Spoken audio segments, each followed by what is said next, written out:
fatos e versões. O que vai impactar a sua vida agora no Café com Política. No Café com Política de hoje a gente recebe o secretário de Governo e Procurador-Geral de Betim, Bruno Cipriano. Bruno, bem-vindo, bom dia. Bom dia, Rodrigo. Bom dia, Delma. É um prazer estar aqui de novo na Rádio Super. Sou um ouvinte assíduo e hoje estamos aqui para discutir um fato muito importante para a cidade de Betim. Muito obrigado pelas palavras, obrigado pela presença. Angélica Diniz, nossa repórter de política do Jornal O Tempo, está presente com a gente hoje. Bom dia, bem-vinda, Angélica. Bom dia, Rodrigo, Delma. Prazer ter você aqui com a gente também. Bom dia, Angélica. Bom, secretário, a gente vai falar a respeito daquela suposta dívida que a Prefeitura de Betim tem com a Andrade Gutierrez, da ordem de R$500 milhões. A gente já vem noticiando esse assunto agora nos últimos tempos aqui na Super, tem noticiado isso também no Jornal Super Notícia, no Jornal O Tempo. Amanhã parece que vai haver uma grande manifestação contra tudo isso que está acontecendo em Betim, para que a cidade não seja inviabilizada do ponto de vista administrativo, né? Ontem houve uma audiência pública na Assembleia Legislativa para discutir esse assunto. Em que pé está hoje essa discussão? Está próximo de ter uma solução ou a gente ainda vive esse impasse e a cidade de Betim continua correndo aqueles riscos que a gente já apontou?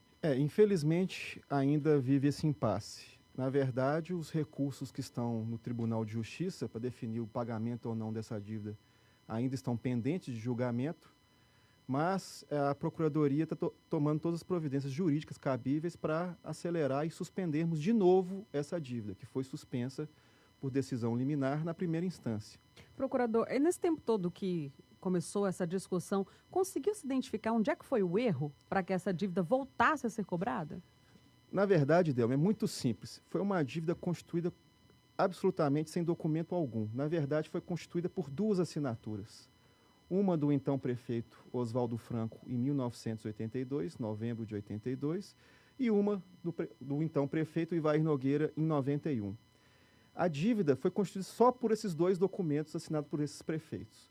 Não existe nenhum outro documento que comprove a existência dessa dívida. Angélica. Doutor, a Andrade, ela tem buscado recuperar valores de dívidas antigas, não só em Betim, mas em outros estados. O senhor acha que essa cobrança é uma forma que a construtora arrumou para fazer caixa devido a esses escândalos de corrupção, fraude que a construtora está envolvida? Inicialmente, nós só tínhamos conhecimento de Betim, né? Até por estar envolvido com este caso. Mas, recentemente, numa pesquisa simples que fizemos, vários outros casos apareceram que, inclusive, essas confissões de dívida dos prefeitos, o texto é muito similar ou idêntico. Então, é um modus operandi da construtora que não aconteceu só em Betim, mas em outros municípios. Temos aí Campo Grande, no Mato Grosso do Sul, só que lá o prefeito confessou também a dívida de obras, né? Mas a justiça impediu que se prosseguisse, então não viraram precatórios. Mas temos um caso aí que está sendo noticiado, que é o do Mato Grosso, que envolve inclusive o atual ministro da Agricultura, Blairo Maggi, na ordem de mais de 250 milhões de reais, que foi a mesma coisa. Obras da Andrade da década de 80, que viraram precatórios por confissões, sem documentos, muito estranhamente constituídos, e está se descobrindo que agentes públicos receberam para poder confessar e assumir essas dívidas. Belo Horizonte também tem um caso muito semelhante. Também a Andrade fez obras aqui, parece que no Arrudas, e depois a prefeitura foi pagando essa dívida. Teve até CPI sobre esse caso, mas que não foi para frente. Temos casos no Amazonas também. Então, é um modus operandi que é no Brasil inteiro. A gente vê que a corrupção não é localizada, né? Ela é disseminada em todo o território nacional. E Betim não é o único que teve essas dívidas reconhecidas por prefeitos, sem documentos, e eu tenho certeza também que, se as obras foram feitas, foram pagas pelo governo federal. Procurador, teve essa audiência ontem lá na Assembleia. Saiu de lá alguma solução para isso, para esse problema? Na verdade, foi um debate. Nós já tivemos também uma audiência pública na Câmara dos Vereadores. Ontem a Assembleia se comprometeu em mandar as notas taquigráficas da audiência para o Tribunal e para o Ministério Público, mas são fóruns, são instâncias só de discussão. A solução mesmo vai acontecer no âmbito judicial. Mas, eu sempre repito isso, tal como a Lava Jato, que hoje só existe por causa da parceria com a população, que não deixa ela acabar ou ser acabada, né? Nós só vamos conseguir alguma coisa com o apoio da população de Betim e também do Estado. Pois é, o senhor tocou nesse assunto do apoio da população de Betim e amanhã vai haver um ato de protesto, um ato público, né, para tratar, inclusive, dessa questão. Eu queria que o senhor falasse, não sei se o senhor tem conhecimento de como é que os movimentos populares de Betim estão se movimentando para promover esse protesto, enfim, como é que está essa articulação também com a cidade, porque esse é um assunto que diz respeito à vida dos mais de 500 mil habitantes que Betim tem hoje, né? Sim, eu estou por dentro porque, como cidadão, também participo do movimento Betim Não Pagará pela Corrupção. São mais de 30 entidades, entidades estudantis, sindicatos, movimentos sociais, todos participando. Então, amanhã, do dia 24, a partir das 8 horas, eles estarão no Jacintão, que é uma das supostas obras da Andrade Gutierrez, muito emblemático, na Avenida Amazonas, do lado da Mecatrônica, a partir das 8 horas. E de lá, espero que façam a maior manifestação que a cidade já teve, mostrando que Betim, a cidade não concorda, os cidadãos não concordam com o pagamento dessa dívida. Porque quem vai pagar não sou eu, não é o prefeito, são os cidadãos, né? São os impostos cidadãos. O senhor citou uma expressão que muito me chamou a atenção, da suposta obra da Andrade Gutierrez. É porque a Andrade Gutierrez recorreu, né, da decisão que suspendeu a dívida, entrou com agravo no tribunal, e ela fala que fez obras para implantar, que ajudaram a implantar a Fiat. Eu acho que nem mesmo a Andrade Gutierrez sabe onde que ela fez as obras. Mesmo porque no processo de cobrança que gerou esses precatórios, ela não cita onde as obras foram feitas. Ontem, na audiência pública, parece que um dos participantes da mesa tinha a foto das obras. Por que a Andrade Gutierrez não juntou a foto das obras no processo? Porque, repito, essa dívida foi constituída por 2 assinaturas, por 2 confissões de dívida, do então prefeito Oswaldo Franco e do prefeito Ivair Nogueira. São os únicos 2 documentos que fundamentaram essa dívida de 500 milhões de reais. Procurador, só recapitulando para o ouvinte, né, qual que vai ser o impacto para o município de Betim se essa dívida ela for realmente executada? Delma, o caso é o seguinte, hoje Betim faz parte do regime diferenciado de pagamento de precatórios. Então, todo mês nós temos que depositar para o Tribunal de Justiça o valor dos precatórios, que é pegar o montante total de precatórios, dividir pelos meses até 2020. Betim tinha um montante precatório de 58 milhões de reais, aproximadamente. Com esses 2 precatórios, que é o 382 e o 390, passou-se de 58 milhões de reais para 558 milhões de reais. Então, de um depósito mensal que nós fazíamos de 1 milhão e 300, que é este ano, vai passar para quase 13 milhões de reais mensais.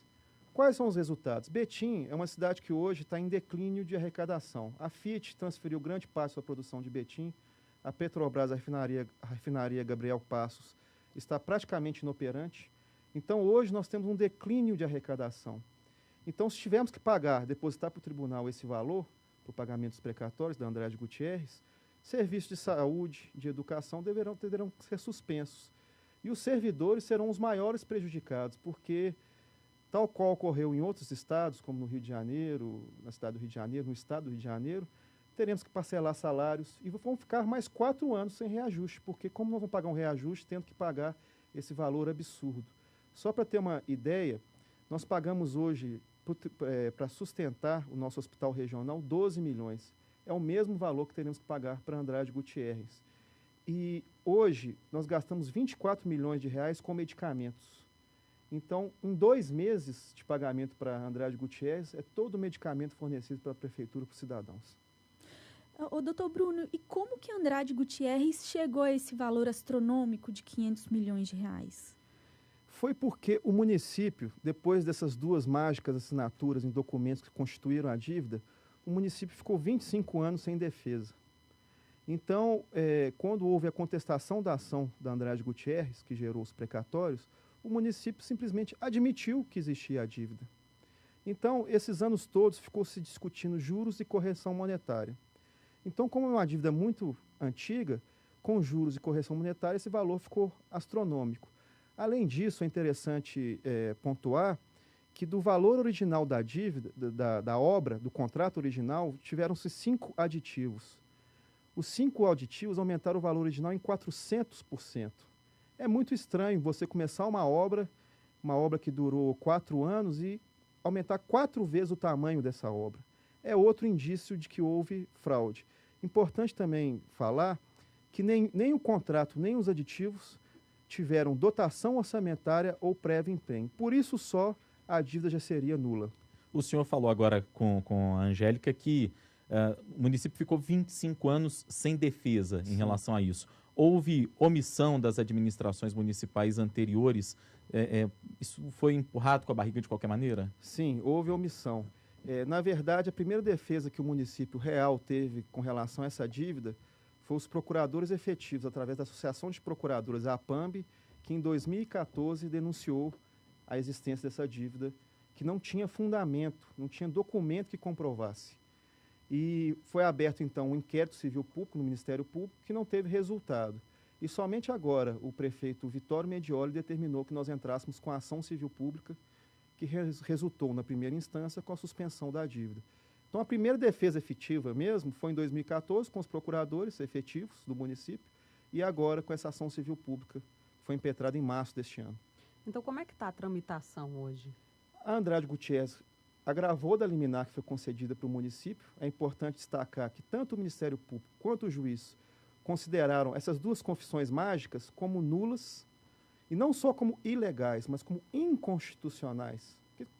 Elas foram confissões sem documentos. Eu confessei sem ter o substrato de documental que comprovasse a dívida.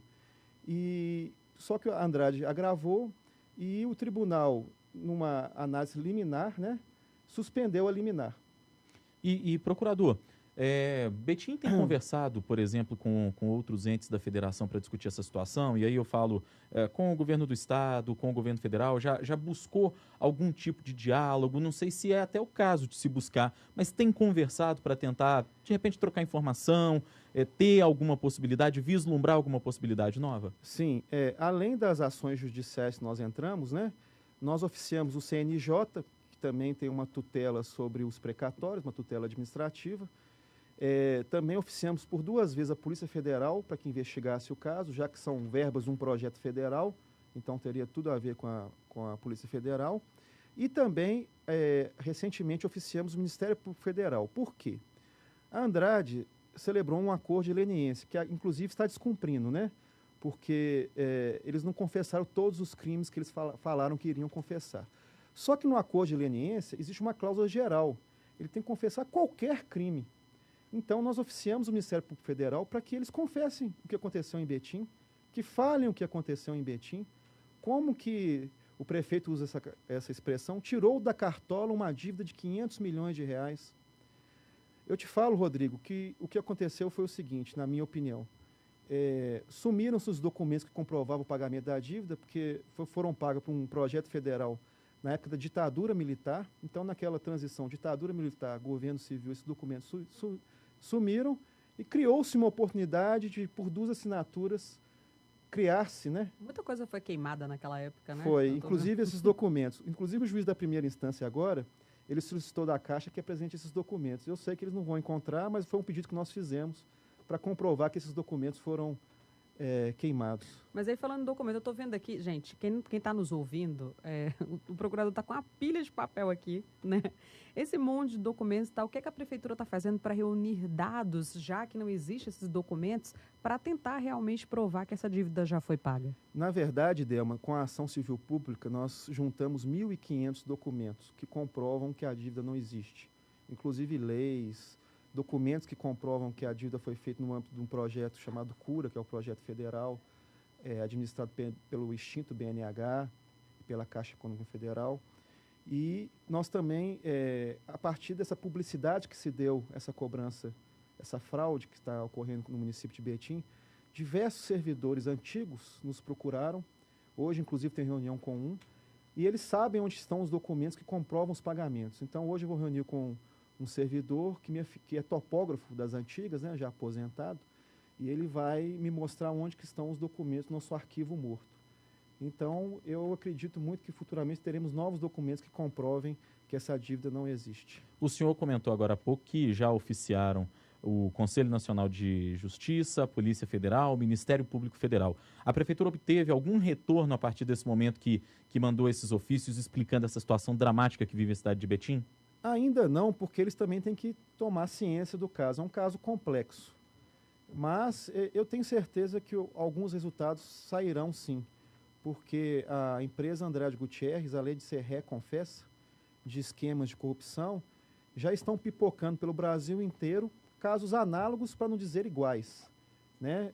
De prefeitos que confessaram dívidas com Andrade Gutierrez, dívidas que não existem e foram beneficiados por isso. Doutor Bruno, amanhã vai ser realizado em Betim o Fórum Regional, com a presença até do governador Fernando Pimentel. De que forma o governo pode apoiar Betim nessa causa e para suspender essa dívida? Amanhã, no Colégio Amélia Santana Barbosa, o Colégio Estadual Amélia Santana Barbosa, a partir das 8 horas, simbolicamente, o gabinete do governador vai ser transferido para Betim. São os fóruns regionais, né? A sede vai ser em Betim e vai reunir toda a região metropolitana. Até convocar a população para ir lá, né? É muito interessante, o Estado transfere para lá diversos serviços, são 150 ações, 40 órgãos do Estado que vão estar lá presentes.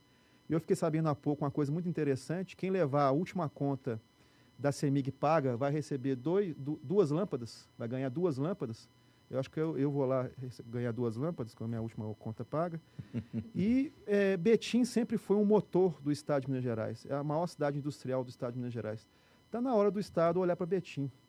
Betim, na verdade, sempre, inclusive nos serviços estaduais no município, sempre sustentou esse serviço. Até hoje, nós colaboramos muito com o Estado nesse serviço.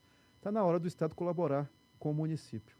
Bom, a gente tem tempo para mais uma pergunta ainda, secretário. O senhor, além de procurador-geral, é secretário de governo de Betim, e um papel do secretário de governo, muitas vezes, é também fazer a relação política do governo ali com a Câmara dos Vereadores, enfim, tem um papel de relações institucionais, muitas vezes.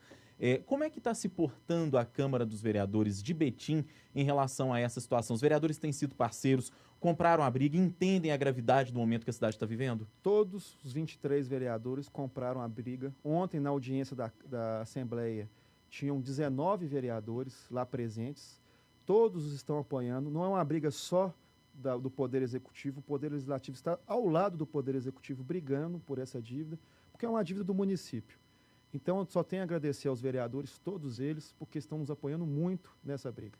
Muito bem, nós tivemos o prazer de receber aqui hoje no Café com Política, secretário de Governo e procurador-geral da Prefeitura de Betim, Bruno Cipriano. Muito obrigado pela presença e pela entrevista aqui hoje, secretário. Muito obrigado, Rodrigo. Muito obrigado, Delma. Sempre que chamar, estarei presente.